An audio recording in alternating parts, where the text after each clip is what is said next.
Hey guys, Jim here, and tonight we're going to do something a little bit different. I'm tired of doing knife reviews and overviews. Tonight we're going to do fast food reviews, and tonight it's going to be taco. No, I'm just kidding. There was a really cool little game being passed around on YouTube lately in our little knife circle, and my bud Smokeeater did a VR to someone else, and it just kind of keeps getting passed around, and I wanted to try it for myself. And the challenge was to take your EDC and try to cut McDonald's hamburger wrapper, because it's such a uniquely thin and difficult to slice type of paper. It was obviously a lot harder than copy paper or phone book paper or things like that. It has a unique kind of waxy, thin paper texture kind of thing going on. I'm not a big McDonald's person. I'm not saying Taco Bell's any better, but I just happened to grab some Taco Bell on the way home from work the other night, and I remembered the little challenge. It was done about a week ago. I said, you know what, I want to try this. So I kind of flattened this out, cleaned it up, got as much of the crap off of it as I could. Because you can't actually go to the counter and go, hey, can I have a couple of your wrappers? They look at you like you're an absolute idiot. Hold on, my phone's going off. It's Vance. Hi, Vance. How are you, Vance? I'm trying to call dibs on his awesome sniper, and he's telling me probably not going to happen because everybody wants it. Here we go.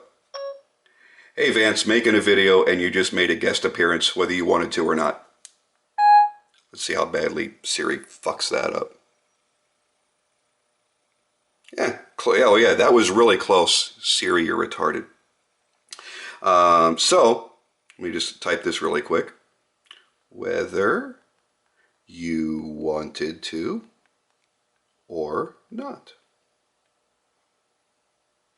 Okay, so anyway, back to the task at hand. So I'm going to bring out my EDC for today, and I know there are going to be people out there going, oh, you're not really EDCing your Rockstead. I told you guys, I don't screw around. I don't have safe queens.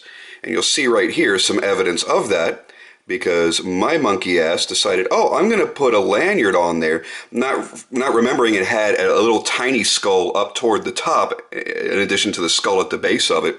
So I have, within 1 week of owning this knife, completely marred the hard anodized frame. So, yeah, it is an EDC. So let's see how effective this is going to be on here. I mean, it's a Rockstead. I know it's going to perform wonderfully. Fast cuts, it does great. Let's see what it does on a nice slow cut. Yeah, that's not really much of an issue, but I mean, it's a Rockstead. You really wouldn't expect any less. So my EDC performed flawlessly, and you know what? For 1,300 bucks, it damn well better. Look how smooth that is. I just take that and oh, gotta tell you guys, I am still deep in honeymoon phase on this knife. Absolutely love it. All right, so let's get rid of that for a sec. Let's try a couple other things. I want to try a nice big blade. Try my my prototype for the Division flipper, which I think, guys, he's going to be delivering these in the next 2 weeks. So if you've got your pre-order in, you should be expecting to see yours soon. So we'll do a couple of fast slices.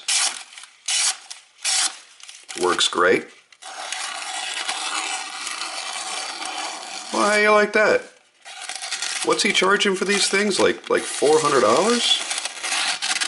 Yeah, see, it is unique. When you go to cut it, it wants to bend in a different way.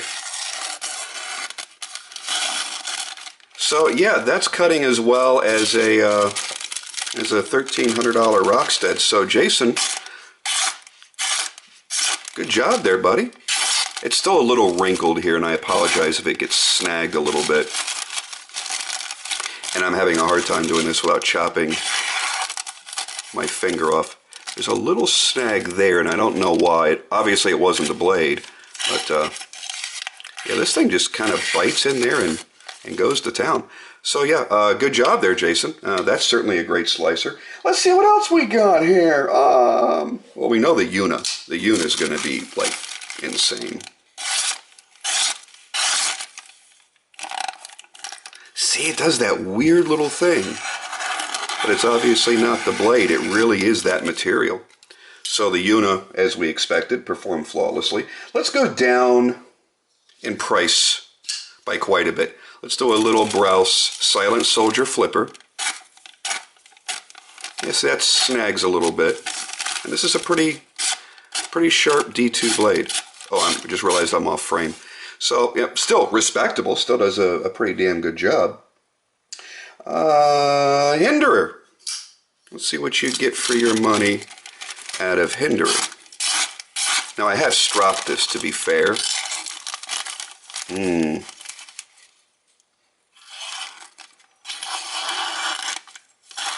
It wants to hang up a little bit and tear, but I think that's pretty darn respectable. Da-da-dum. Let's see what a $100 Bulker Epicenter does. Okay, it snags.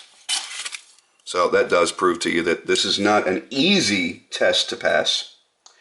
And I believe part of the challenge was a cheap $20 Chinese knife. I don't know what this cost. It was a gift from a friend a few years ago. Obviously made in China. What is this anyway? I think it's a Magnum by Boker. Yeah. And does it say, oh, it's 440 stainless. So it's like a table knife. I'm going to have to assume it's made in China. And let's see on a couple of fast passes. Okay, I'm not even going to try it. Well, we'll try a slow one.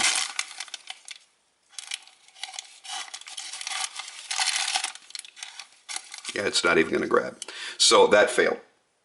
So I guess it really does kind of prove that the higher quality blades do a better job. Let's see what my Daryl Ralph prototype. This was Daryl's personal carry for a couple of months and around the shop when he was prototyping these. Let's see. And I've had this for probably 3 years. I gotta find, let me hold on a second. Let me gotta find an area here that's a nice clean cut.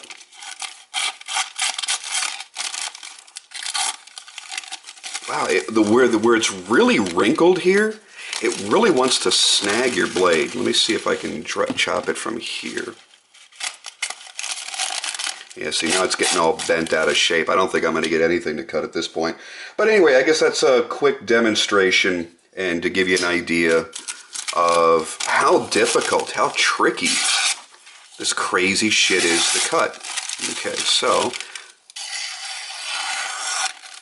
now I have stropped my bodega a few times, but when it first arrived, it was still pretty damn sharp. So I'd say that's pretty good, and that means my stropping skills are fairly decent. I'm certainly not going to be winning any prizes for it. Ooh, Curtis F3. I'm totally breaking the rules, by the way. It was supposed to just be, you know, your EDC for the day, and then like a $20 Chinese knife. And I'm honestly just kind of having fun with this at this point. And I would invite as many of you as possible to do this exact same test, because this is addictively fun. This is a lot better than just sitting there and cutting whatever paper. I've already done that enough times. Is there anything else I'm really curious about?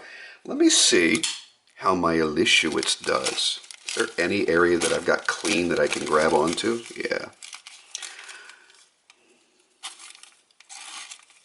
No, not really. I'm going to end up cutting into my damn finger. Come on now, I know you're sharp. Yeah, you must not be that sharp. Oh, there we go. So, anyway, I'm pretty much running out of shit to cut here. So, anyway, that was it. Please, feel free. Let's carry this on. I mean, I've got a decent number of subscribers here, and I'd love to see you guys do a VR. Hit me up on it. And let's see. Again, the initial challenge was your EDC for that day, and then your cheapest piece of crap made in China knife that you have laying around. See what they do. This is a lot trickier than it looks. And I sat there watching going, ha ha ha ha, that should be no problem. And now I see this is really weird shit to cut. To make it easier on yourself, do what I did. I pressed it underneath a really heavy book for a couple of hours just to kind of get it to flatten out. Because when you get those little wrinkles and stuff, it really wants to snag on the blade. And then it moves the paper. When it snags, it moves the paper. A little paper snag shouldn't be a big deal. If you were still able to cut through that, it wouldn't be an issue. But it shifts this weird super thin stuff. I mean, because you can see right through this. Super weird the way that it does that. So experience it for yourself and hit me up on a VR. I'd love to see it. See you guys later. Bye.